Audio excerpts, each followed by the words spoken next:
Hey, Pat. Hey, man. What's up? Oh, man. Well, quite a bit. Yeah? Yeah, more or less. Well, please go right on ahead. Well, I don't want to delay the intro too much, like the like the da da da da. Should we Like do it right now? I don't know. This is gonna mess with your editing later. Should we do it right now? Didn't feel right. It didn't feel right, did it? And right now. Well, we should. Oh, dang it! I was talking. That would have been good though. Well, we should clear up whether or not a whole lot's going on with you first, too. Well, nothing big. Okay. Okay. Can I air some grievances real quick? Well, do you want to do it before or after the... Yeah, go ahead. Okay. It's not with you. I don't know if you can hear all the buzzing going on in the background. It's my cell phone. I think in the last episode I told you I got a new iPhone because my old one had a broken speaker, and they just handed me a brand new one and said, "Here you go." Well, that phone is just barely functional. It keeps restarting, crashing, rebooting over and over and over. I'm actually talking to you on Skype from my girlfriend's phone right now because mine just... So they gave you a lemon? I think so, man. It's just... everything about this phone is just I've had iPhones for 5 or 6 years, and they've all been great. Never had issues. This one just... I don't know, man. Made late on a Friday, maybe. All the people just dying to go home couldn't stand to stay the extra few minutes and get it figured out. So I have to go get another phone.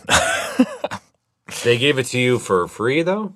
Yeah, I mean, mine was under warranty, so to them, it was actually cheaper just to hand me a new phone rather than have someone spend an hour fixing it, which shows how much of a profit margin they're making off of iPhones. Sure. But yeah, man, I don't know. I'm just frustrated. The thing is barely functional, and when it is, it's just slow as hell. I don't know. I'm annoyed. I'm really, getting ready to record. My phone keeps crashing, so I had to wake my girlfriend up and ask to use her phone for Skype.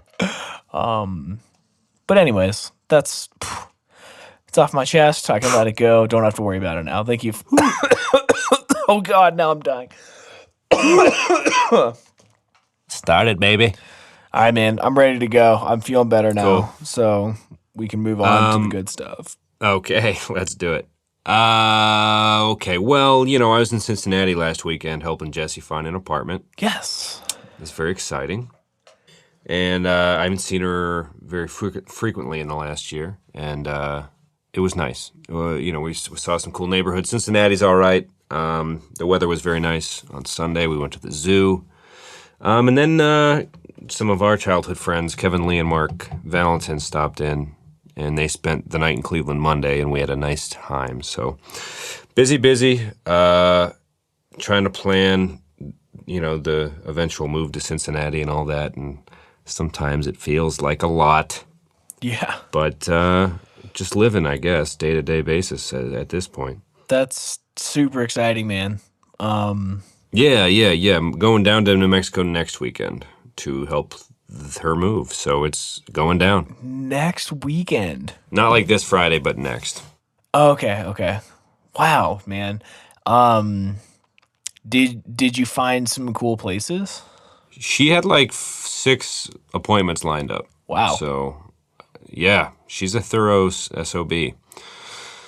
But, we got to explore the city a little bit, and, if I want to live there someday, I kind of want to know myself also. So, we grabbed drinks in between some of the stops and got a feel for some of the neighborhoods, and it was kind of tiring, but good, ultimately.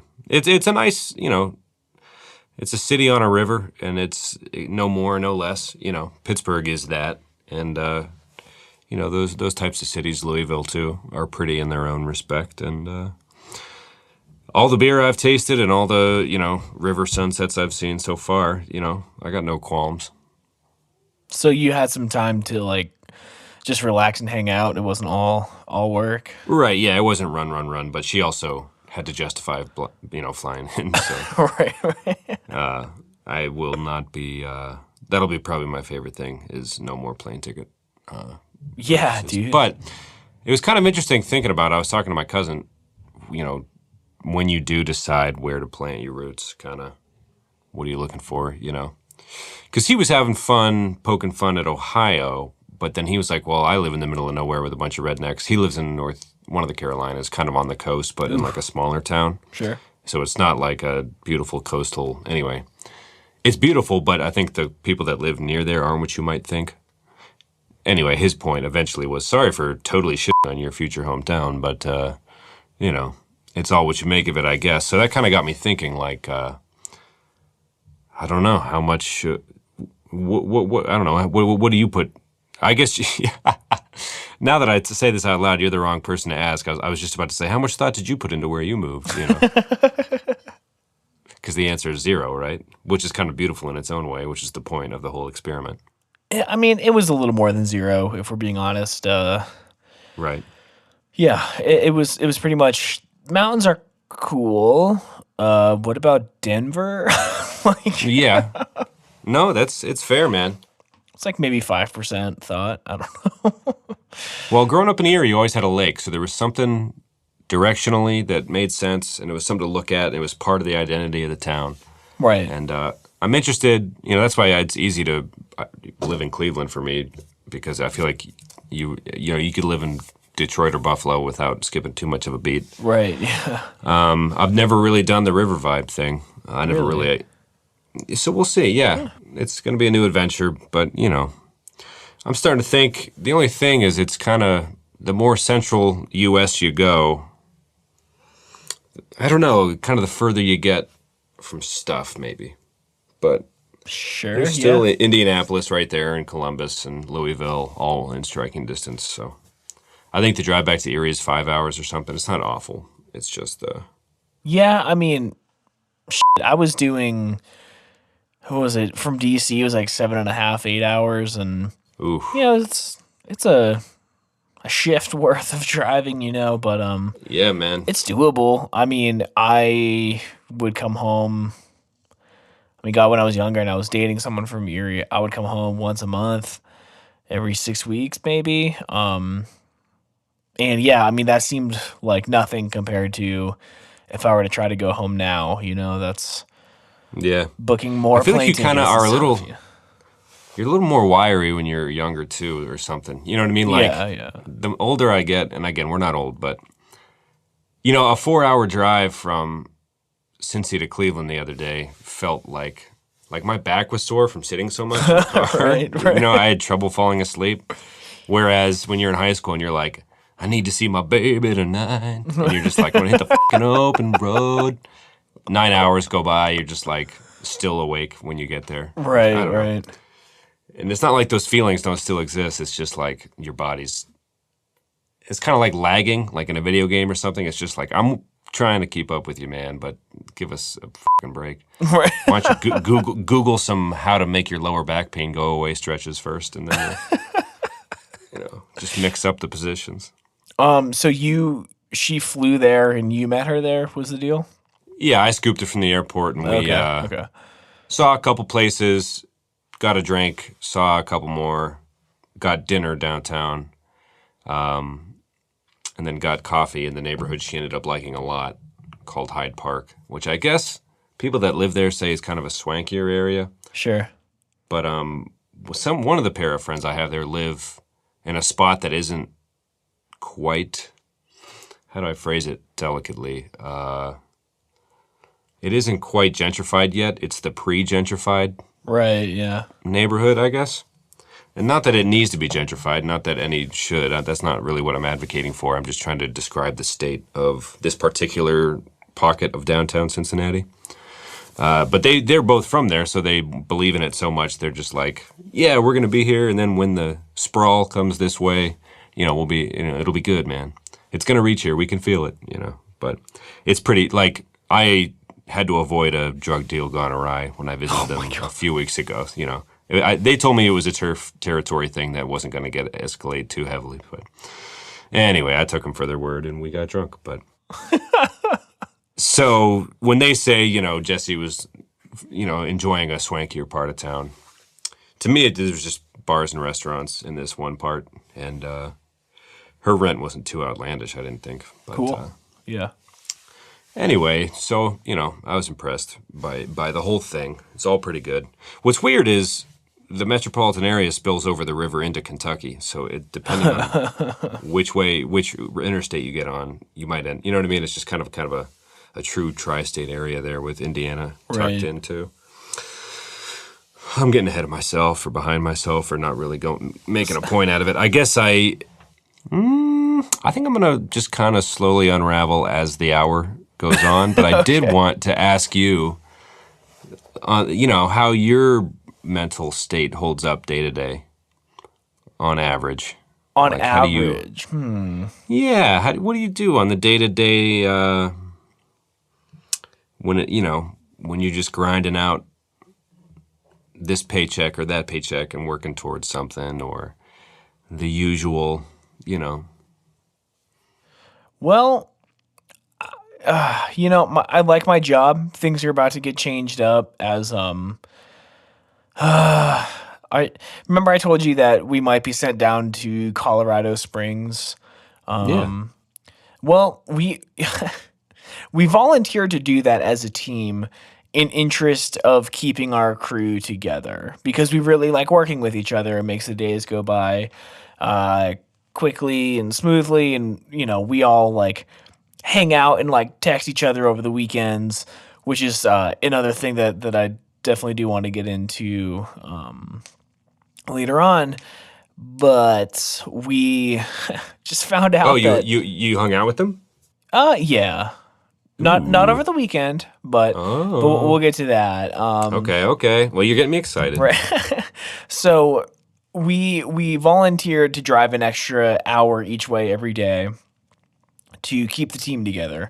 Well, it turns out that only 2 of us are getting sent to Colorado Springs, and the team's getting broken up anyway, and I'm the lucky one who gets to drive an extra 100 miles every day.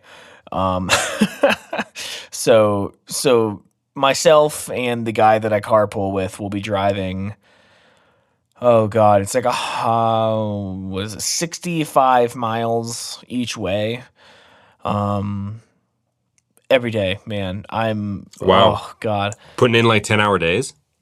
Probably 10-hour work days with the commute on top of that.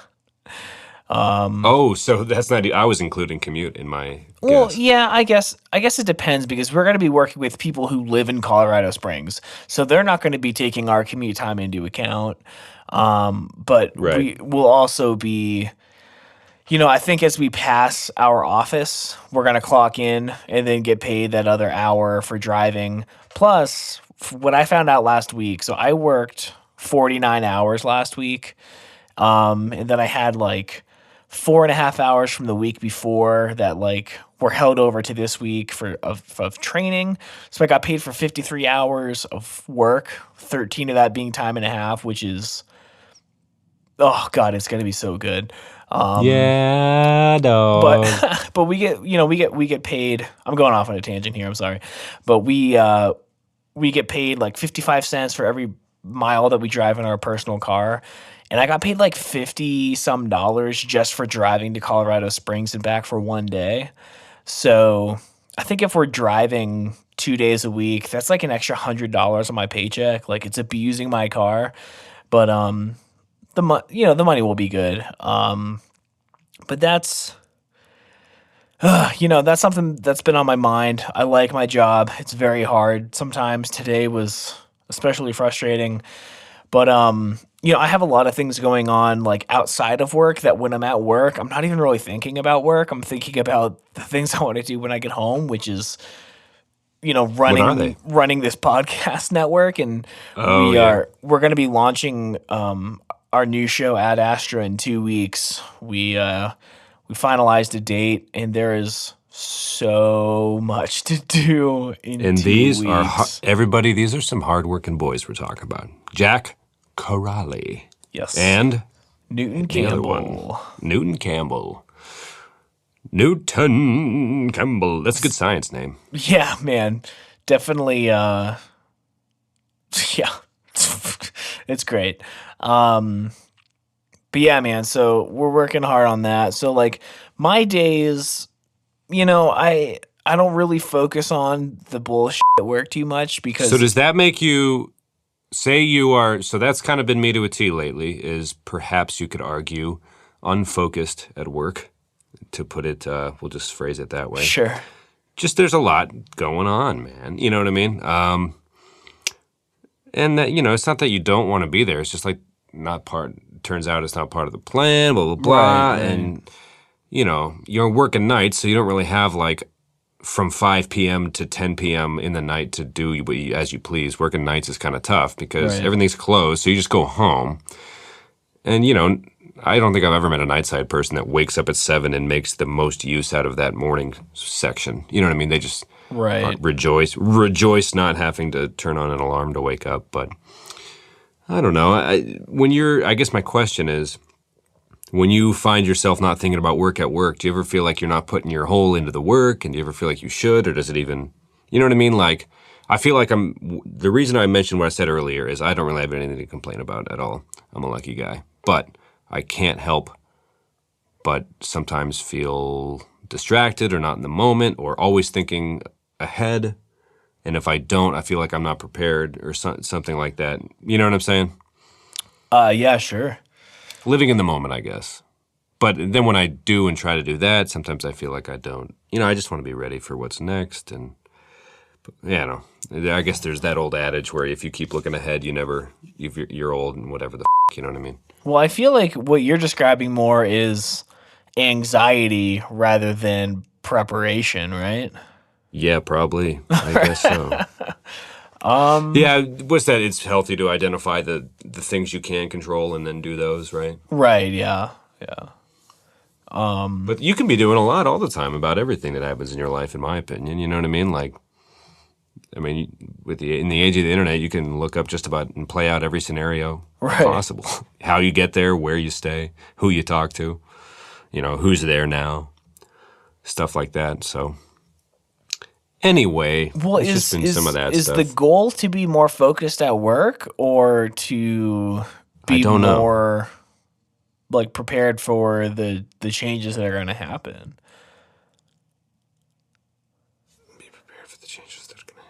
Like in terms of Cincinnati and Jesse and that's a good question. I mean, there's a pretty big motherfucking turning point coming up, man.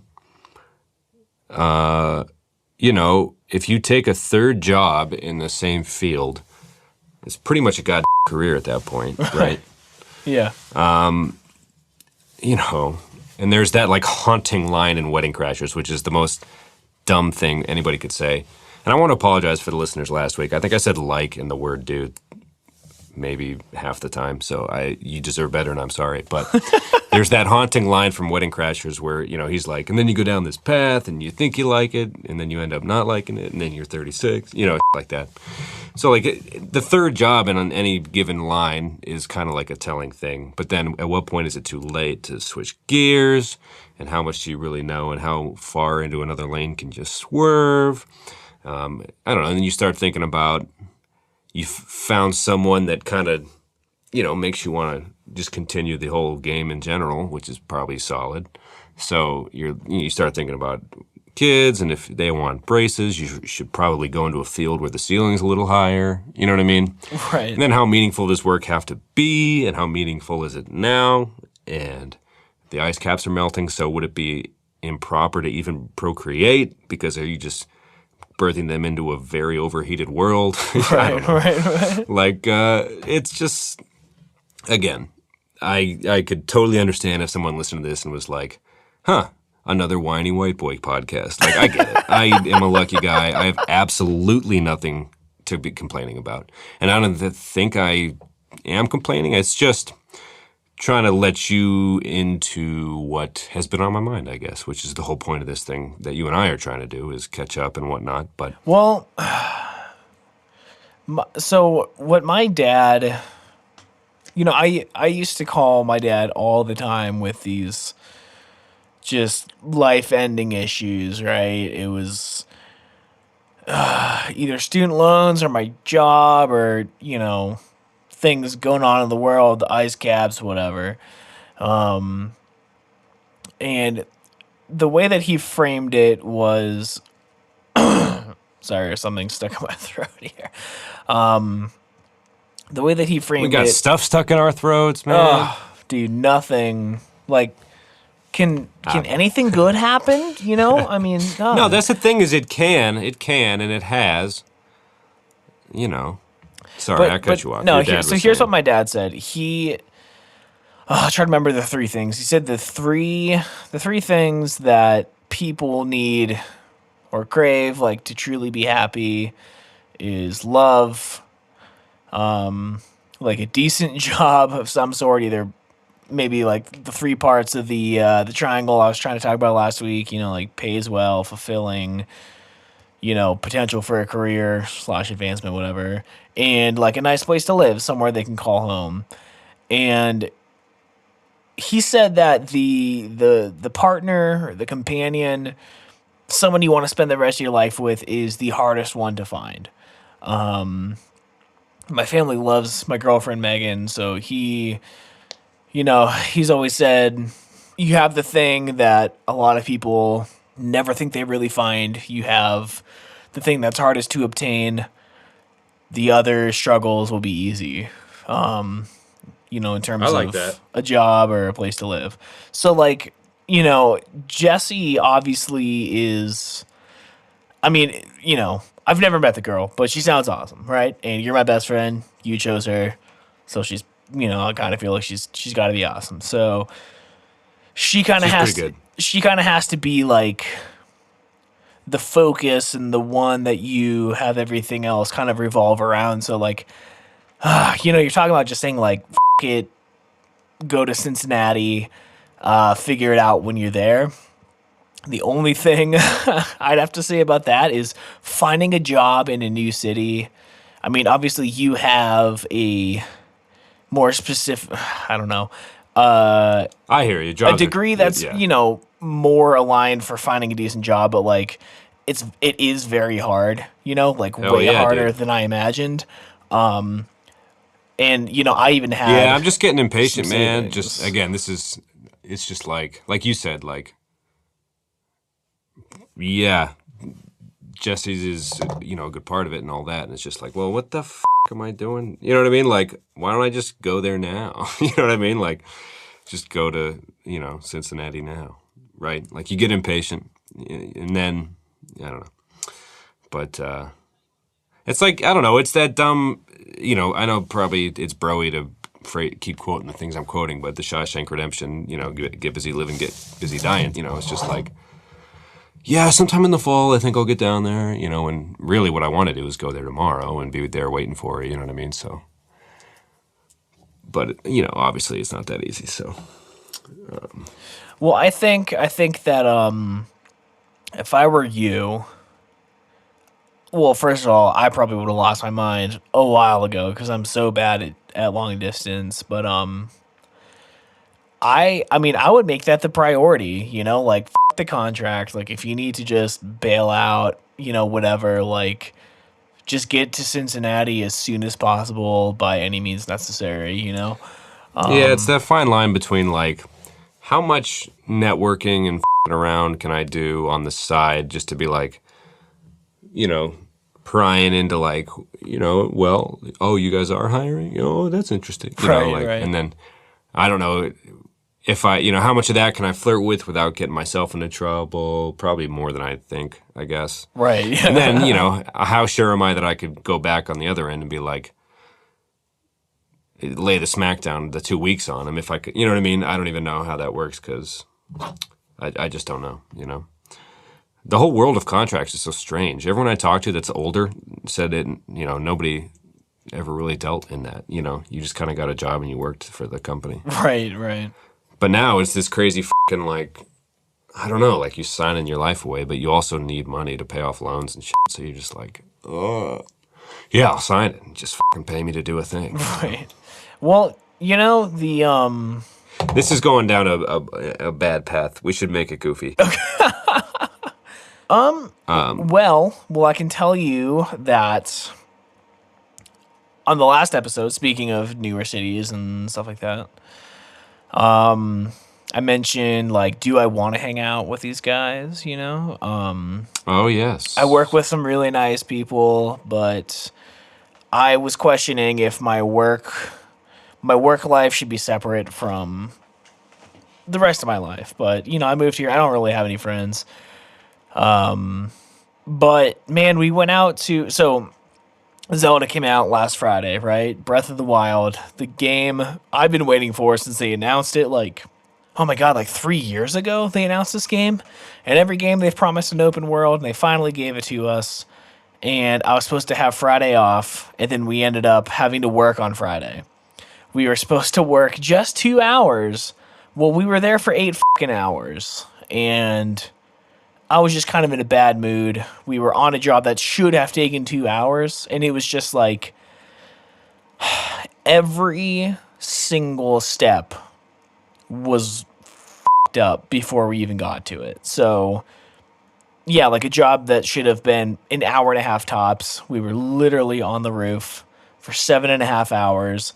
When the day started, it was 22 degrees and I was frozen. And by the time we finished, it was 70 degrees and I was dying up there. Like, it's just... Oh, God. It was a rough day.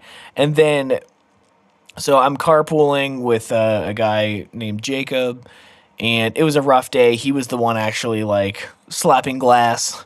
The term, though... I still really, really like that. There's something awesome about the way it flows off the tongue. It's pretty awesome. So the other guys were going out to the bar, and Jacob was like, man, I can just take you home. I know you're excited to play your game. And as much as I wanted that... How have we not addressed that also? What? Because you are Mr. Zelda, and Zelda came out, right? Right. Perhaps we should save it. But I'm just excited for you just because I know your love of it. Right. So yeah, this kid was just like, you know, I'll just take you home. I was like, no, dude, like, if you want to go out, let's go out. It was a tough day. It was the hardest we've worked. Like, let's just do it. And we went out to the bar. It was the day after our crew lead's birthday. And we were just, like, sitting around. We were talking and, like, laughing. And Cook, who's our crew lead, like, started talking about, like, preferences of, like, shots, you know, for, like, alcohol. And they know that I don't drink. So he kind of disappeared for a little bit. And the server came around with shots for everyone, based on, like, what he kind of fished out of the guys without them realizing what he was doing. And, like, they put a shot glass in front of me, and I was like, oh, no, you know. And I saw bubbles in it. And I was like, damn, is this a shot of Coca-Cola? So, like, I had Jacob take a sip of it to make sure that there wasn't alcohol in it. And then, like, Cook, our crew lead, came around. He was like, all right, guys, you know, cheers to a good week. I love you guys. I love working with you. And, like, dude, just, like, at that moment, I was like, dude, I felt like I was home, like, for the first time since I moved to Denver. Like, I think I'm gonna cry, dude. It was That's beautiful. Yeah, and they sound very thoughtful and sweet. Yeah, I mean, for, like, I don't know, dude. It was really touching, and the guys are just, like, they're so nice, and they kept, like, going out for smoke breaks, and it was so funny because, you know, I don't smoke either, and Cook, like, anytime they smoke, he always hands me a cig to hold just so, like, I could, like, I don't know, be a part of their thing. Right. Go outside, like, and just, yeah. Right, and, like, then he, like, bought my nachos, and I don't know, nice. Dude. It was just, like, I don't know, man. I started to feel like these dudes are like my family, and then Yeah, man, it's important. And I think it's a good reminder every once in a while that there's good people out there. You know what I mean? yeah. You get surrounded by all these like TV shows coming out in the hot new Netflix releases and things like that, and it's like everyone's hot steaming takes on how divorce feels. You know what I mean? But like, I feel like perhaps we're surrounded by all that too often, and like not enough standing on top of roofs with people that are solid and would think of you and put soda into the glass. You know, Right. like we should probably work to remind people of that more often. Like, hey, I like you. You should like me. We're good people. You know, that sounds like a nice moment. Yeah, I mean it was really nice, and then so everyone's been telling me about this place called Washington Park in Denver, and it was funny how many people are like, "Man, you got to go." And I'm thinking like, what's so cool about a park, right? Like, why is everyone telling me to go to Washington Park? And it's in Denver. We're not really supposed to have a pit bull in Denver, but we have vet paper saying that he's a lab mix. so we took him. Jesus Christ, that is the most you're gaming the system. Yeah. I mean, yeah, he's not even allowed in our apartment, but we convinced the vet in Virginia to say that he's a lab mix. So Is he? He has some black lab in him, yeah. But Well, they you just, should bleep all this out if you're incriminating yourself. I don't want you to fucking oh no, I go mean to the slammer, dude. it's whatever, dude. Him. But so we go to this park and You wouldn't just be doing time, dude. You'd be doing hard time. In the slammer, dude. they would love me in prison, man. Yeah, man. You're fucking beautiful, dude. But On the inside and out. I've been getting all buff on that roof. Doing push-ups and Right. I don't know, whatever the else, calisthenics. So we go to this park and Because you haven't been jailed yet. right. And it was like I almost didn't even believe what I saw because it seemed like the city of Denver hired 500 actors to be in the background of a Welcome to Denver tourism video or something. So just by contrast, when you go to a park in DC, it's this tiny little thing with maybe a marble statue in the middle, homeless people sleeping on a bench, and a guy in a suit trying to eat his lunch as fast as possible. Like that's what a park is in DC. Yeah. So this place was, if you walk around the perimeter, it's like 4 miles. It's like a mile and a half or longer. There's like 2 lakes in it. And like, again, it seemed like a fairy tale, man. So there's like huge open area. There were so many people, but like no one was crammed. There's like people playing soccer, football, volleyball. There's basketball courts, tennis courts. There's like a bunch of hippies slacklining, people riding bikes, running, like on those like speed rollerblades where they're like drafting each other like Olympic style. And even when we saw, and there's like little kids fishing in the pond, dogs everywhere. And I even saw this model leaning up against, like sitting against a big tree with this like cape over her, and an old lady, like so stereotypical, oil painting her on a big stand-up canvas like easel, and like had like the white curly hair holding the palette like Bob Ross style. It was just like, this isn't real, right? Like there's people flying kites and just, I don't know, dude. I've never like seen so many different things in one place. That sounds fucking great. We walked around for like 2 hours, and you know, my dog, he's super nice, but he gets super stoked when he sees other dogs, and he like jumps, and if a dog barks at him, he barks back, and he's like kind of hard to control sometimes. But starting last weekend, he just decided to be such a good boy. Like we were walking, there was like slack on the leash. He would be cornered by dogs everywhere, walking alongside him, across him, and dude, he would like look at them, but he like almost wouldn't even react. And he was just so chill, didn't bark at anyone. He would just like, I brought my Nintendo Switch with me so I could play Zelda like on the go. And I'm like sitting on a bench. He's just sitting next to me. Megan's there, and he's just watching the dogs walk by. And like the whole thing was just like, what alternate universe am I in right now? And it's just like the combination of hanging out with the guys on Friday, going to the park on Saturday. I went back to the park on Sunday when Megan was at work. It was like, this is it, man. Like, I live in Denver. Well, actually, I live just outside of Denver, but like, It sounds like a beautiful moment. I felt so connected to Well, you've been working your freaking place. booty off to try to, keep this dream alive, and you're there, you're doing it, and you got to have a nice, relaxing day without thinking about bills and shit. That sounds like the day you've been working months for. Yeah, dude. I mean, it was.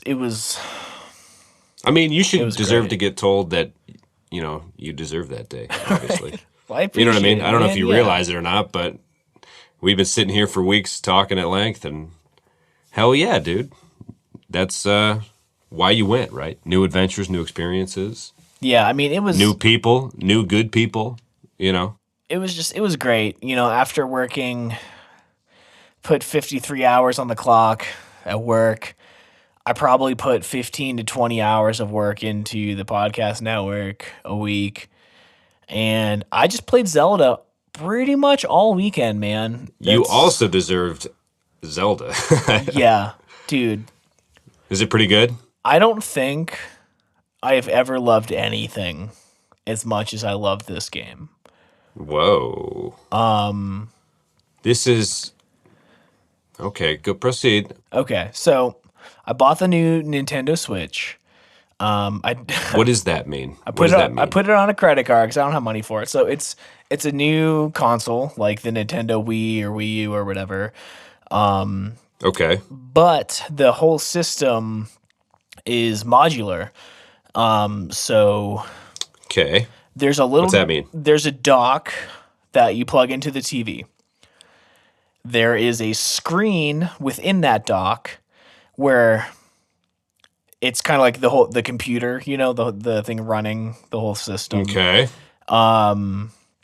When I go to work every morning, I pick that screen up out of the dock. I plug these two little controller packs on either side, and I take the game with me.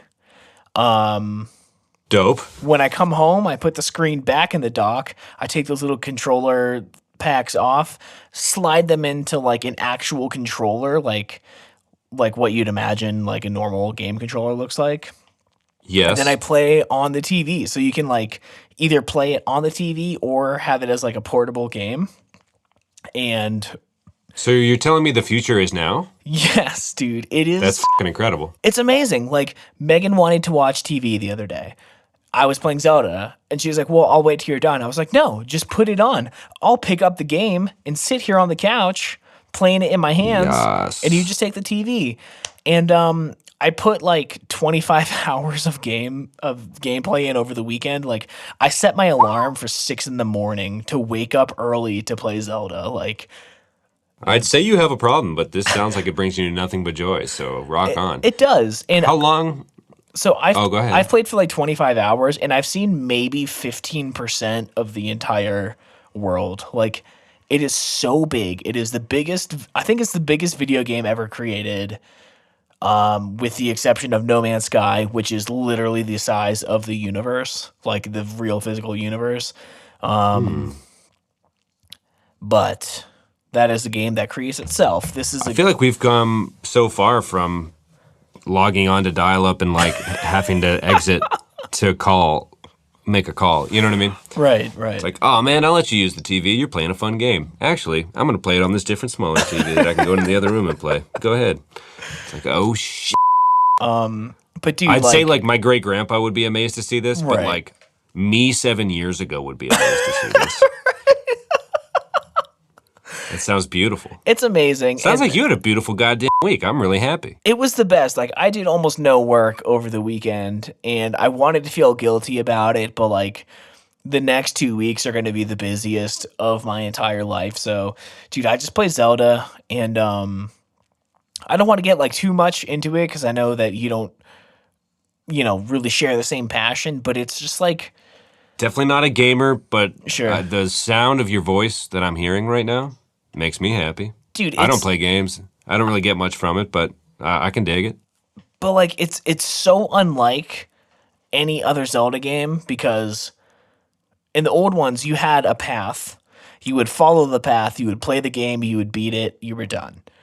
This one is like you can go anywhere, you can do anything, you can climb every mountain, you can turn over every rock, you can climb trees, and in some trees they have like birds' eggs which you could collect, and then you have to like cook food to stay alive, and like certain meals do certain things, so you need to like figure out how to combine your ingredients to make like better meals, and it's just you can cut down trees and collect wood, and dude, like seriously, I almost don't even want to play the actual game because I just want to go like climb trees and like pick mushrooms and So it's almost like a Zelda game with the detail of Minecraft and Sims almost. Like you can have your own life. Like you're living the life of the character also. yeah, I mean it's I don't even like know how to put into words how much I love this thing, but like I asked Megan if she wanted to play, and I've asked her like a few times of like, well, do you want to play Zelda? Like, and she's like, oh, I'll play it, it's fun and whatever. But she picked up the She controller. probably knows to let you.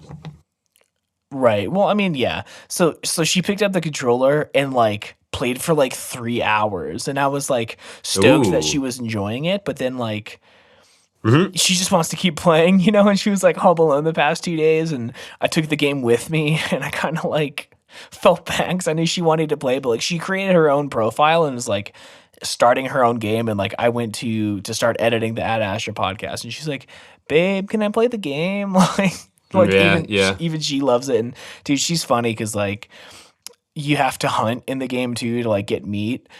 Like I like shot a fox to like get the meat, and she was like, "No!" like, like just so bummed out. Like she just wanted to like walk around and like collect mushrooms and like harvest Gather herbs nettles and and stuff. whatnot. No, I mean seriously, you actually gather herbs in the game, and you can make Ooh, elixirs and stuff out of it. Like that's incredible. it's great, dude. And yeah, so I've been doing almost nothing but playing that. And dude, so on Monday, we had winds up to like 40 miles an hour, and you're not supposed to be on a roof if it's over 25.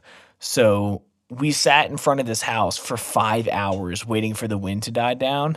I played Zelda the whole time and I got paid for it, man. It was oof. It Mmm. was good. It was real good. It tastes good in my mouth to hear it. So that's been my excitement. Best. Oh, and Zelda is the highest rated video game in history. This new Breath of the Wild. It sounds like it's five of the. It sounds like it's five noteworthy games in one. Yeah, yeah, dude. It's been the background of like my computer. I'm looking at it right now, and dude, it actually like makes me emotional how fucking gorgeous this game is. Like, And for the listeners that haven't been around, Tom has multiple Zelda tattoos. This is something he enjoys a great deal. right? I have the Which I think all of those things were understatements, even though I tried to portray it in an accurate light. I mean, I'm surrounded by Zelda stuff in my studio. Like, didn't you buy an instrument unique to the game and then learn a tune on it? Well, I mean, it's actually considered to be one of the oldest instruments in the world, but it's called an ocarina. Oh, And there's a game called Ocarina of Time, which is like, one of their most successful games. And yeah, I like learned all the songs from it. I'm like looking at the full size Hylian shield and Master Sword hanging over my desk. I've got a Triforce lamp. I got characters all over the place. I've Zelda clocks, Zelda prints, like light switches, dude. It's an obsession for sure. would you name an offspring or future pet Zelda? Do you Well, I wanted to name Levi Link. Megan very politely said no. But I want to name a daughter Zelda, like 100%. Megan doesn't like names that end in Elda, like Esmeralda and stuff, and I kind of get that.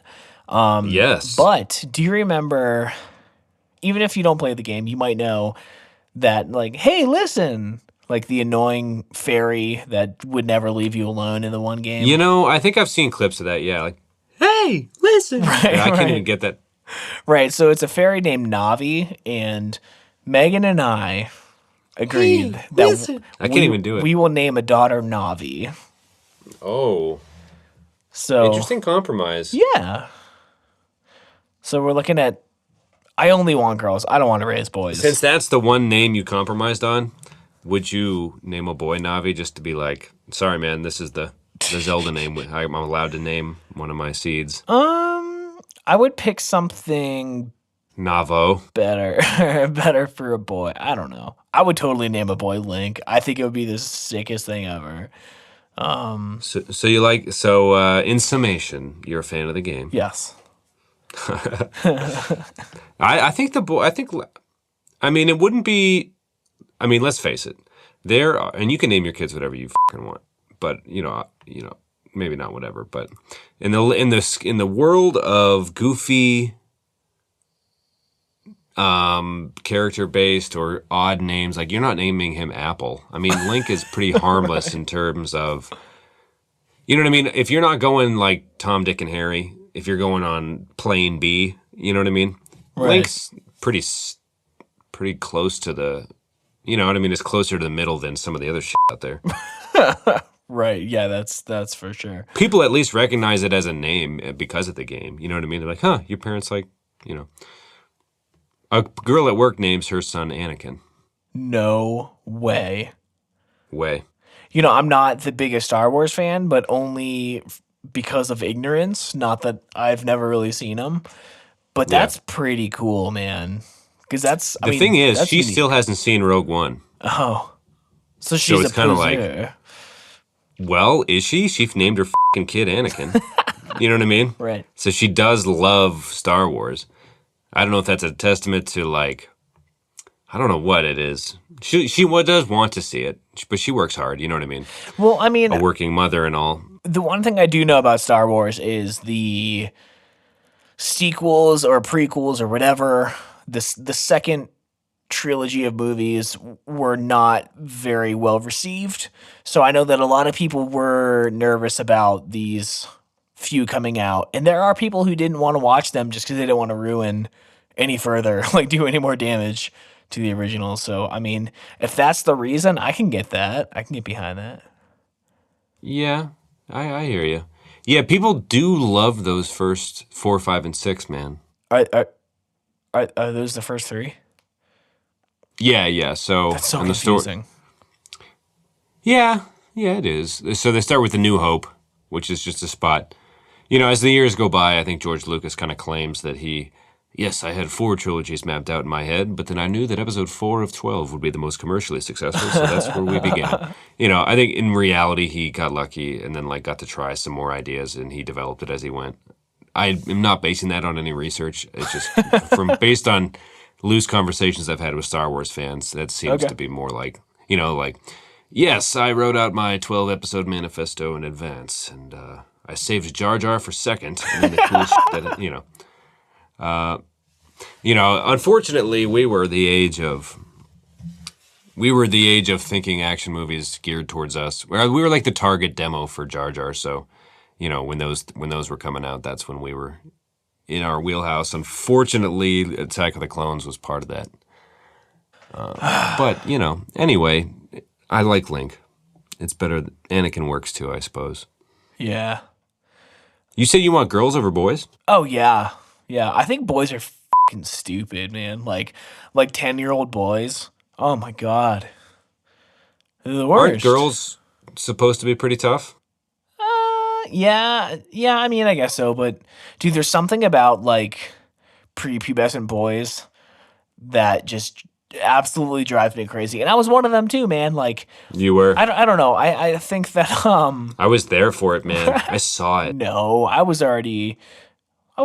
12.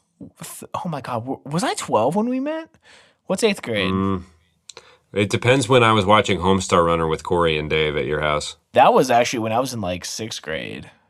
So our paths on this divine path crossed much earlier than we had foreseen. But I don't know, dude. There's a thing about young boys where they just start wearing like cut off shirts because they think their muscles are all big and they try to like. I never wore a cutoff shirt. Dude, they just think they're so cool and so funny, and they wear those douchebag little sunglasses and think they're hot. I don't know, dude. I never wore sunglasses. Well, dude, you've always been cool. So I'm not saying that either. I'm saying I could see where you wouldn't want your adolescent kid all over the goddamn house, you know. But like, not all of them wear sleeveless shirts, and I'm just saying, I'm just basing this off fucking sitcom logic. But people say having girls is a little tough, you know, and plus you have to worry about guys doing fucked up stuff. You know what I mean? Like, I feel like I would be constantly worrying if I had a daughter, but I don't know if I'd rather have a son either. It's a hard job. I guess, you know, that's when the universe takes over and deals you a hand, and you go from there, and you know. But it is definitely interesting to think about. yeah, I mean, I think I'm biased only because I dated a girl who had two younger girls, like 2 and 4. Ooh. And they were awesome, man. I mean, Very sweet. They're so much fun to hang out with. And I was raised, you know, I saw my dad on the weekend, but I was raised by 2 girls. I was definitely Yeah, that is. I can see you being more comfortable in that setting. Yeah, I mean, I was definitely like more in touch with my, I don't want to say effeminate side, but like, you know, I think you're allowed to. the whole stigma of boys don't talk about their feelings, this and that. Like, that was never me, man. Yeah. So I don't think I'm like a pussy either, but you know, I was definitely raised differently. I don't know. Yeah, I think that's fair. I mean, you grew up with a mom and a sister. I mean, I don't know what's common, if anything is, you know what I mean? There's a lot of people in the world with a lot of different scenarios, but yeah, I mean, you could say that. Now, here's my question. Yeah. Does Megan share what you are feeling? You want to have girls? Does she want to have girls? Is she in touch with the Link Zelda naming system, things like that? Well, you know, it's funny because I have strong feelings about what kind of kids that I want, but I don't want to say that I don't want kids. You know, at the immediate time, I don't. For the next few years, I don't. But I'm sure I'll get to a point where, you know, I do. And if it's going to have to happen, it's going to have to happen. Right. And Megan has kind of talked about feeling like her body wants to make a child. You know what I mean? Like, that biological, I mean, those clocks are very powerful. Right. So she's also not ready. You know, we're not trying to have a kid. We've discussed, like, you know, I don't want a kid now. I'm not saying that I'm always going to feel that way, but like, I don't know. Maybe I might never want that, but I'm fairly certain that I will. But we've decided that like probably no sooner than like 3 years, but can't be much later than 5. So it's funny because, yeah, I'm the one who has a strong feelings about what kind of kids I want, but don't really want them. And she kind of wants them, but has not much of a preference. Okay. Now, Jesse, you know, these topics come up, you know, when you date someone for long enough, you just end up covering a wide range of things. But we were talking about like names and stuff, and she thinks, so going like, this is going to sound so interesting, or maybe strange, but UFC is huge in Albuquerque. I had never really paid attention until I moved there. But they have a gym there where a lot of champions train. Anyway, Holly Holm is one of them, and she was like the woman that dethroned Ronda Rousey. Those are names you might recognize. Right, yeah. So, like, you know how Cleveland went ape when the Cavs won? No, Albuquerque I through. didn't, but okay. Oh, okay. So there was like, like hundreds of thousands of people flooded the streets for the championship parade and Oh, things like jeez. that. But Albuquerque, like I would probably say to scale through that big of a parade for Holly Holm. Like Wow. she's from Albuquerque. They call her the preacher's daughter because she's the daughter of some local preacher in like the North Valley, something like that. Anyway, but Jessie just loves Holly Holm, and she's like was never big into sports, but she likes watching her fight for whatever reason. Interesting. So she would like want to name her first daughter Holly, right? Huh. And I was like, yeah, but unfortunately, you're just creating another person basically called Holly Holm just because my name happens to be so close. It's like this weird serendipitous but super unfortunate coincidence. Like, so you want your daughter to be Holly Holmes. It's like, yeah, but not like the fighter, but it's based off the fighter, but not quite. But it's just, okay, yeah, I guess we can't. So we were thinking about like, do you switch it to Molly? Oh, that's So it funny, sounds like yeah. it. I do like Molly because it's kind of Irish and whatnot. Yeah, What would you say? Yeah, it's weird to think about that kind of stuff, but you can't help but think about it, we've decided that the top 3 girl names are Aurora, which at first I was against because I just think of a 3-year-old trying to pronounce their name and failing miserably. But we can call her Rory for short, and we love Gilmore Girls, so that's cool. Very nice, very nice. Violet, which was her grandmother's name, and I just think is an awesome name. I like how they called it Violet Vi in American Horror Story. I think that's kind of cute. And Navi. So I think it's probably going to go Aurora, Violet, Navi in the order of importance. Okay, I like There's that. also Hazel in the mix, but that was my ex-girlfriend's daughter's name. So I don't know. Maybe we have 4 girls. Yeah. So I don't think we have, like I have in my head stuff that sounded nice to me throughout the years. But I think in terms of, and this is, when I say preliminary talks, these are like in the most preliminary sense, but I think we liked Holly Molly, something like that, right? For a girl. I feel like we're second grade girls gabbing right now, but I like it, so I'm gonna keep going. And then I think for a boy, her dad's name is James. People call him Fred, but I think his real name's James. Huh. And my dad's name is Jay, so we'd probably call him James maybe and nickname him Jay or something like that. You know what I mean? Just they're both close enough where it would be kind of, it would feel in the family and things like that. Okay. Now, what's interesting is I had a couple friends in college so like Jessie and her sister, that's it. There's no boys. So my friend Joe Ragazzo and his fiance Amanda Lucci, I don't know if she's an only child, but there's no brother, right? So they would name their firstborn son Luciano Ragazzo, which is like a first name play off of her last name. Granted, I don't know if it's an Italian thing or what, and that is the most Italian fucking name of all time, but people have a lot of different ways to like carry on. So like my sister's middle name is my mom's maiden name. It doesn't really make sense, but it's just there, So then there's that version of it, but then there's also like just the name Thomas popping up a lot. Like I have an Uncle Tom and my brother's middle name is Tom, and then there's like a great uncle. There's just like there's names that appear the most throughout, both sides. Right, kinda, yeah. So it's interesting kind of seeing how different people play keeping like legacy lines alive, you know what I'm saying? Right, yeah. But I definitely don't want to name a son after myself. And the thing I hate the most in this world probably is when somebody does that and then calls them by the middle name. Right. I just don't get why you didn't fucking call him the middle name to begin with, you psycho. I don't, you know what I mean? It's just, what is honestly being accomplished there other than a lifetime of utter confusion? It is the most inefficient. I just feel like, and I don't know. I'm just trying to walk in another person's shoes here for a quick second. But like, maybe if you're in a line of like 13 fucking Freds or something, or not Fred, but like, I don't know, Chesterfield or whatever the people do when they feel the need to do that. But I don't know. What are your thoughts on all that? So my best friend, like throughout college, or one of them, went by Andy, and we were friends for like 3 years, and like we kind of did like everything together. Is this Wozniacki? No, I don't know. There was like a baseball playing really fast kid named Andy from St. James that Might have been a year older than us, Oh, actually. Andy would.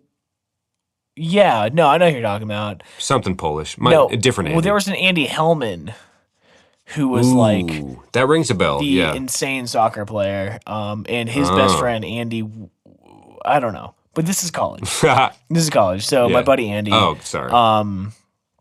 We hung out like all the time, and someone was like, "Hey, William," and I was like, "What?"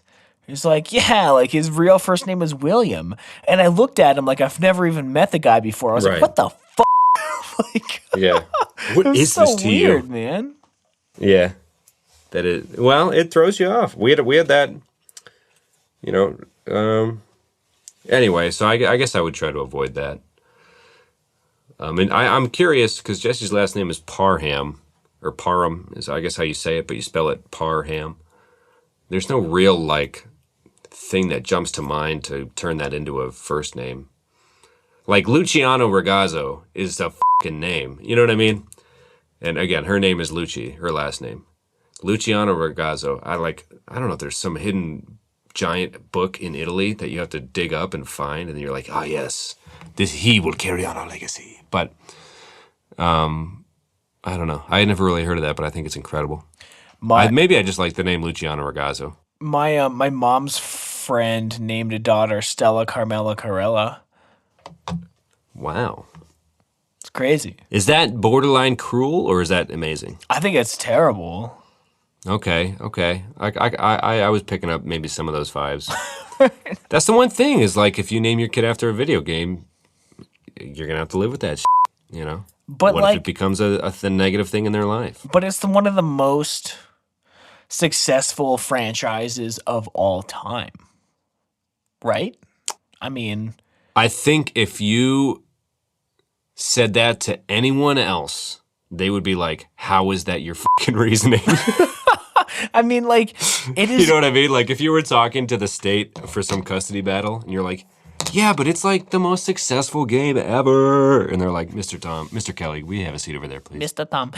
I mean, seriously, it is like one of the most beloved games. It's not like some horrible game that everyone hates that you name your kid after. I mean, You should name your kid Blue Dragon, dude. we should. Name it after the bong we lost.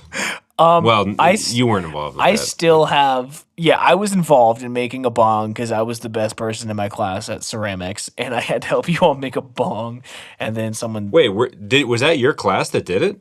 I don't think it was in my class, but I came by to help you guys out with something. I just remember fishing through the active fucking oven. You know what I mean? Like The kiln. But the thing is, we had to get it the fuck out, or else that's like serious. You know what I mean? Like creating drug paraphernalia. When you think about it, like that could have gone south quick. So we're just like taking all this shit out of the urn. Oh God, that was a mess. Well, because we only got to use it like 3 times. someone broke it at a party, right? Well, no, for years my co-conspirator told me someone stole it. And it was somebody I already didn't care too much for, or I just thought they were, whatever, a junkie. But wait, can you Anyway, tell me? the I'll take it out of the show. Can you tell me who it was? Ashley kept telling me it was my organization that stole it, and I was like, Oh my but God. really, but he's just some tweaker weird. I don't know, but he's fine for he's harmless. Honestly, I think. Anyway, but yeah, eventually the co-conspirator owned up to. I think breaking it at a party once. So Okay. all was forgiven. It was it made for a decent story. I dated for about 4 seconds. Oh, that sounds nice. We did. We were both involved in the local theater, and he went around asking everyone in our production out, and then promptly dumped them just to say that he dated everyone in the cast. So it was a very short-term lover, my only gay lover, and it was over before I even knew it began. Well, I think you both came out stronger for it. Oh, and then he kissed my sister, like, not long after. Like she was into it? Yeah. It was weird, Well, man. now you got to keep blurring the name or maybe we should issue a public apology if he ever got blamed for the Blue Dragon. Yeah, it was just bad press. So can we? I have a video of you as the. I don't like where this is starting. I have a. Every time anyone's ever said that to me, it's been a tragic conclusion. I have a video of you as president-elect of our senior year high school president, dismissing the junior class and all the underclassmen for summer break and throwing up the Blue Dragon sign. And I still have that video that I took of you on my Motorola Razr. Can you send it to me? I will. I appreciate that. No, we would sneak stuff like that in.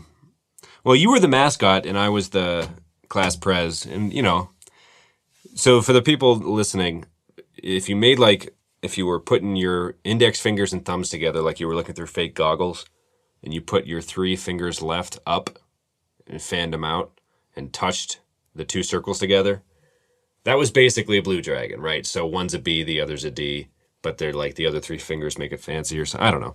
Just from both sides looking right, backwards, forwards, it looked like a B and a D. So, if you threw it up, that meant either it meant you knew about the project, which was to construct a ceramic bong on school grounds and then eventually use it, right? Which seemed absurd at first. Get away with it. And get away with it, right, which was something else. And it took a little bit of pre-planning, obviously, because you needed the materials, so it had to happen in fucking class, right?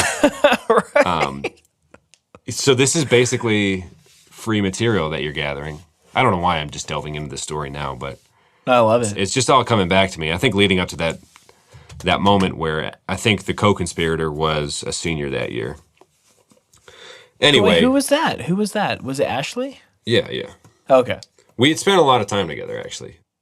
Anyways, so, the co-conspirator left, and as one final act of heroic, just one of the coolest, she left a binder full of annotated notes for my entire senior year AP language course. Oh my God. So I literally didn't have to well, no, let me take it back. I did literally have to lift my fingers to type out what she had already written, but that was all I had to do for every book because the coursework didn't change. It's one thing to copy off someone in your class that year, but from a whole year prior, you can't expect a poorly paid teacher in the city schools to catch that shit. That was some highbrow stuff. And I was like, what do I owe you? Anyway, I think she felt bad that, she had to diss me and end up going with Mark after we had, hung out so much and stuff. All right. I don't know if it was, some weird penance or payment or whatever, but just, she was just she didn't say the words stay golden pony boy, but it was here, kid. You know what I mean?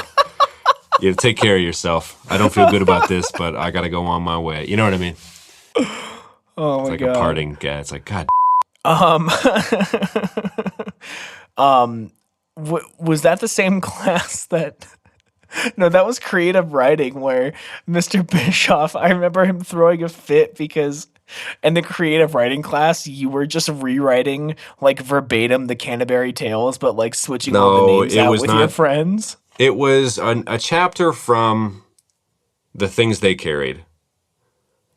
And I had adapted it pretty close. Well, we were at a school and it was pretty competitive academically, right? Yeah, so I was just telling the guys at work that I graduated in the bottom 10% of my class with a 3.67 GPA. Yeah, and I only had a 3.7 something, and I was in the top 100 maybe. I was in the 70s. So that tells you how absurd it was. So I showed up the morning of the assignment being due. It was one of the throwaway classes, right? So it was right. All right, I'll throw together this fucking short story. It was fiction writing. I just didn't have the time to think of anything. I had time to pound out some copy, right? So I took a chapter out of the book and I adapted it to a very real story. Well, in the sense that This American Life is real. That it just made it cuter and a little more good for the soul. But did I use the sentence structure from The Things They Carried chapter? Yes. But was it a different story? Yes. Anyway, you bleep the name if you want, whatever, was reading along and just laughing in class with the book she had in her book bag. You know what I mean? And, one of the, not my name, you can blurb that name too, but whatever, blurb that, but in our grade, she pointed it out to Bischoff, like, this is an injustice or some shit. And I'm like, f off. Like, we were shooting the office at the time. We were shooting the classroom. Yeah, we were learning the High School Musical dance to do at the next pep rally. We were making a fucking ceramic bong. Like, there was just so many projects on the table. I didn't have fucking time. And I don't think Bishop's ever really forgiven me or respected me for that. Because he was so hurt when he found out. He was like, I let you make me believe this to be true. You know what I mean? Just like... Dude, he's so full of shit. Like, seriously, for like 2 weeks, I felt bad. We didn't even do work. We just sat around. It's like he gave up after that. And then that's when we started popping in High School Music videos, like the dance-along versions and learning the Bobcat break, or no, what is it, the Wildcat breakdown and stuff. Yeah, and I totally have video of that too. Dude, can you send me that video? Yeah, I'll send you. I have like I don't know. We just had a lot of projects going on, Tom. We were very, not to mention we were playing shows and stuff. You know what I mean? Yeah. Like, it was like a creative outburst. We were making TV shows. We were doing band shows. We were, we had shit going on. Like, so really, when I think about it, writing a short story would have been like, I don't know. I didn't have time for creativity that random Wednesday fucking morning. You know what I mean? Like, I could have, later in college, I came up with like a video short with my roommate for his like 3D modeling project. Anyway, it was a story about this. It was like a boy mowing his lawn, and he ends up finding himself in the jungle, deep jungle, with a lawnmower, and like he's envisioning himself shrunken down to the size of like smaller than the blades of grass, and it's an adventure to get the mini. Anyway, you know what I mean? Like, he kind of goes into his own imagination, like a Pixar short. Like, that was the kid's assignment. Anyway, I ended up emailing Bischoff years later, like, here's your original fucking thing, or whatever. I didn't say fucking. I just like, I know you probably don't care, and you don't have to respond, but I actually wrote an original thing, even though I never did for your actual class. Which I didn't, and I still feel weird about. Like, I enjoy creative pursuits, but for some reason, in terms of like writing a story that is fictional down, it seems so weirdly impossible to me. Like, in college, I wrote a few random, like, fake...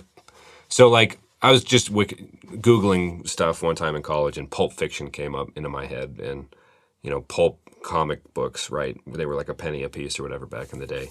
Just these absurd tales. Anyway, I came up with a storyline of like the Supreme Court Justice Sotomayor, and like how they say West Virginia, Mountain Mama. Yeah. So it was Mountain Mama, who's fictional, but like in my head, she's this real like woman that just hangs out in the wilderness of West Virginia. It was called Mama and Nancy, where like Justice Sotomayor, if you re-scramble the letters in her name, I forget her full name. No, wait. Was it Sandra Day O'Connor or was it Sotomayor? Anyway, one of those two. It might have been Sandra Day O'Connor. If you mixed them up, it was like her name was Nancy Sonadrador. I think it was Sandra Day O'Connor. Anyway, so Sandra Day O'Connor and Mountain Mama go on these like kicking crime fighting missions in Appalachia.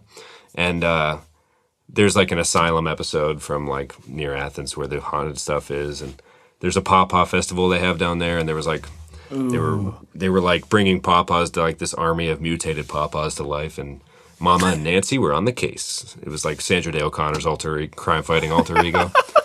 That's like the only original thing I've ever actually written, I'm pretty sure. But that's awesome.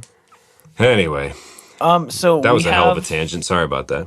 We have about like 15 minutes left before we wrap it up. We have to get to the highlight in the song, but in your bio on elemental.fm, you have something about being impeached as a high school class president, and I've been waiting to hear you expand on that because I feel like I missed some details in that in high school. Okay. So people have gotten a taste this episode of kind of your and I's role on how it worked. You were stealing Christmas ornaments. If you've been listening all along, we just kind of like... So there was a studio up on the top floor where they shot King TV, which is the morning announcements. And to add some perspective, there was an area behind the curtain or the desk where the anchors would sit that was just old shit. And after a while, we figured out that no one used that space. So we put a TV and we set it up and we ran a cord or whatever. And I had a PS1 that was gifted to me. We played Toy Story. Yeah, so we would play Toy Story 2 and Nickelodeon Racing and Twisted Metal and shit like that. And there was access to a door, so some of us would go up there and smoke Black and Milds or whatever on the roof, right? It was just like the senior den of sin, right? Right, and we would like text each other because cell phones were onto the scene now and be like, hey, I'll sign out to go to the bathroom. You want to go get a quick round of, a quick Nickelodeon Racing or a quick, you know what I'm saying? So we had like the perfect setup. And then Jacob was urinating on the roof one time, and Mr. Harvey saw him and was like, Mr. Gordon, what do you think you're doing? And we're just like, fucking scatter, it's just like, I don't even know if I want to run because the jig is up no matter what. You know what I mean? Like, yeah. Anyway, gross abuse of the studio space. It's not like we were drinking beer or anything. This wasn't the fucking 70s, but, we were having a good time. It was pretty ingenious, I thought. It was awesome. And I remember you guys like duct taped the lock on that door shut so you can get out to the roof. Exactly. That's the whole fucking thing of it, Tom. It was a well-oiled system. We were making bongs in the art room. We were pissing on the roof, smoking Black and Milds. It was anyway. So the roof, so it wouldn't lock from the outside. You'd put a piece of tape so that the lock couldn't go back through. Like little random prank shit you'd see in a Little Rascals sequel or something, But stuff that came in very much handy. We almost stayed overnight once after like one of the plays because we would record the plays from the King TV studio. We thought about, because they trusted us to lock up at night. So we were like, what if we just stayed and played video games and had the school to ourselves at night? So we tried to like scope out where the motion sensors might be if we were, you know what I mean? Like, could we leave? God. Could we leave the studio, or if we walked around the whole school, would we trigger some type of alarm? We didn't know, so we just never did it, that one. But mostly because what happened next was, I don't know, we were just so busy, and I was like this, one of the sports anchors for the morning announcements or whatever. And I didn't have I don't know, if I didn't have time for a class assignment, I didn't have time for weekly sports roundups where basically I read the paper on air. They just got lower and lower in quality the busier we got with senior stuff. Anyway, I came unprepared one morning and, I was just kind of talking out of my butt. And I was, granted, acting like a jerk. I was a senior who was acting like he was that. Sure, I deserved to be yelled at that day, I think. Anyway, I was chewing gum on air, and our teacher, Miss Wagner, was like, standing there by the camera, like, spit out the gum. So I took it and I threw it at her. Now that I think about it, she could have probably charged me with assault, petty assault, but like, you know what I mean? Like, I don't know why. I took it out and I spat on air, like it's live. I just spat gum in my hand and threw it across the studio. And she would had replaced this beloved broadcast teacher, right? Mr. Cook. So she was in over her head before she got there because she wasn't that much older than us anyhow. I felt bad about this. Sucked, dude. Yeah, she did. And she had to be exposed. Well, the story's not over, man. Anyway, so she got mad and she wanted to play a power card, which she should have just yelled at me or gave me detention or something. But she wanted to play a power card, I think. So she asked me to she wanted to handle it very diplomatically, I think, at first. So she asked me to redecorate the sports backdrop, which was a few old lockers, right? That we had, you ever see the show Pardon the Interruption on ESPN? No. Basically, it's a bunch of headshots of sports figures in different, it's just like a mirage, or a collage. Collage, yeah, sorry, of all these different things. So we had cut out pictures from magazines and bands we liked and stuff like that, and just, made it look good. So I when I redesigned it, it was just a better version of that I actually took time to do. And I put thought into it. I was like, all right, I'm going to do a good job. And she was like, that's not what I meant. I meant whatever, the else, power play, right? I'm like, yeah, could you have clarified that? Anyway, I was pissed. I was like, I just spent, again, it felt like time was so valuable because in your senior year, you want to soak it all up and get the most out of it. Right. So, I got bongs cooking in the basement. I got dudes in the back of the studio smoking Black and Milds playing Nickelodeon Racing. I don't got time for this shit. I actually put effort into this. Can you not recognize I'm trying to play by your rules right now? So I took her picture off the website and printed it out on 8x11 sheets of paper, her headshot from picture day, and just grid style smacked like 30 of them up onto the board. And it wasn't a flattering picture, and she got so upset. Understandably so. Like, I was being an asshole, I'll admit it. But she gave me detention, which I was not happy about. So I photocopied the detention slip and just slapped those on top of her headshots, right? Which the school, in turn, had to make a choice. Because we were running fucking rampant. Like, we were smoking Black and Milds in the studio, or outside the studio, playing video games in class. She had lost control of fucking everything. Like, this was the nucleus of debauchery. They should have fired her then just because she had lost, you know what I mean? Like, she was just in over her head from the start, I think. Not to mention we were assholes, but we were a well-oiled machine also, right? Dude, at that point. We've got stories about Aaron in that production room, too. Maybe we can cover those next week or something. Sure, yeah. Anyway, so I get fucking out of school suspension. And so, I go to OU, and I was so pissed, but I loved OU, and I was like, I'm going here. I'm never coming back, Anyway, so I got impeached from fucking being class president, and because I got in trouble. I got out of school suspension, so you have to have, like, an impeachment hearing. So I wore a suit and shaved and, all that stuff, and you had, like...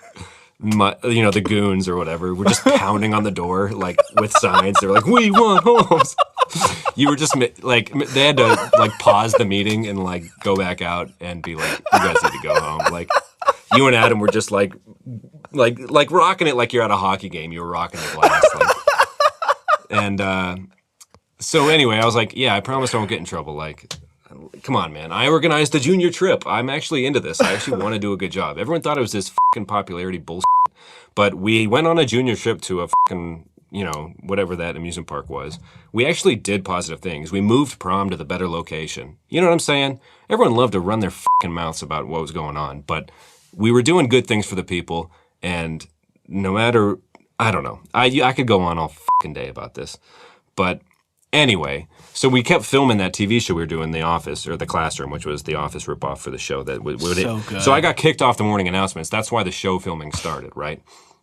Because I still wanted a presence on the morning announcements, and it was fucking funny. I don't know. And so we filmed an episode about the off-school grounds. Technically, we crossed the street to film one of the scenes, and they caught us. So that was my other detention that got me a second impeachment trial and kicked the fuck out. God. It was such bullshit, dude. I'm getting caught up in my own story. That's the gist. Anyway, my friends, Dave Winarski stole me her plaque, which I just recently threw out. I had it for years. What? I had her plaque from her, like, threw classroom. It out? Yeah, I don't know. I was acting like an asshole. All is forgiven. She was just trying her hardest, I think. You grow up, you live and let live. But, she got fired soon after. She was in over her head. We, like, kind of exposed her. What would upset me was Sam and Doug would do the same shit I was doing, but I would get in way more trouble, I felt like. Yeah. Maybe I'm just, maybe I'm, like, revisionist history, but that's what it felt like. Anyway, we had a lot going on, and it was a lot of fun. I forget what brought this all up. No, dude. Oh. Anyway, Jacob got caught peeing. They shut down the Den of Sin, and I got thrown off the morning announcements and impeached, and it was just a mess. Oh, good stuff, man. Oh, yeah, highlight of the week. I saw Jessie. It's fucking transcendent, man. It's good stuff. It was great to see her. Cincy's pretty good, and I'm feeling good about it. Good, man. Yeah, that's huge. I'm excited to hear more about that. In interest of just being fast here, Zelda, for sure. Lots of good things happened this week, but dude, Zelda, it's going to be my highlight of the week for like the next 10 years. Nice. So. John. So your song was the Wonder Years cover of Lit's Ziploc Bag. Yeah. I like both. It was a good cover. It was a good song back then too. And I recently rediscovered on YouTube that Blink-182 Running Naked is in the Lit video. So I thought that was kind of a cool it was nice. That's cool. Dude, I gotta admit, I've been so busy. I actually totally forgot to listen to yours. I forget it all the time. No but worries. It is Claustrophobe. I think it's Laura Stevenson or something. Yeah. So I'll listen to that. I'll just make that mine for this week too then. Okay. Okay, cool. So 2 weeks ago was Boston Manor. This week there's a band called Joyce Manor. The first song on their last album called Cody, song called Fake ID. I think that there's other. Oh no, you know what? I'm sorry. That's a good one, but song number 7, Over Before It Began. It was like I was just listening to the album in the car, and I had to keep coming back to it and back to it. It's just it's kind of sad, but it's a good song. So I'm gonna make that mine. I'm looking forward to it. The whole album's pretty good. It reminds me a lot of Japan Droids. So Ooh, nice. Where can they follow? Where can the good people follow us on Twitter, Tom? you can find us on Twitter @_reminiscentfm. You can find any of the show notes from today or past episodes. Today will be at www.elemental.fm/reminiscent/17 because we are on episode 17. You can take a look at the website, hang out with us, talk to us on Twitter. We're starting to get some more conversations going. It's a lot of fun. And we're working on a Facebook page, but man, I'm busy. So yeah. I like what we're building on Twitter. It's fun, dude. I mean, it's Facebook can be Facebook for now. I like it. Yeah. Thanks for shouting out those who have so far with music recommendations and thoughts about the show and whatnot. Our Blink-182 episode, people seem to have enjoyed. So good stuff, good vibes. Thanks for joining us once again for another episode of Reminiscent. Yeah. That was so formal and weird. I'm sorry. That was great, man. We'll talk more about Ad Astra next week because there's a lot of stuff going on. Hardworking boys. Hardworking. You're going to want to tune in for that one. But I guess that'll do it for now, right, Pat? All right, man. I love you, dude. All right, love you too, man. Bye. Take it easy. Ba ba ba ba ba ba ba.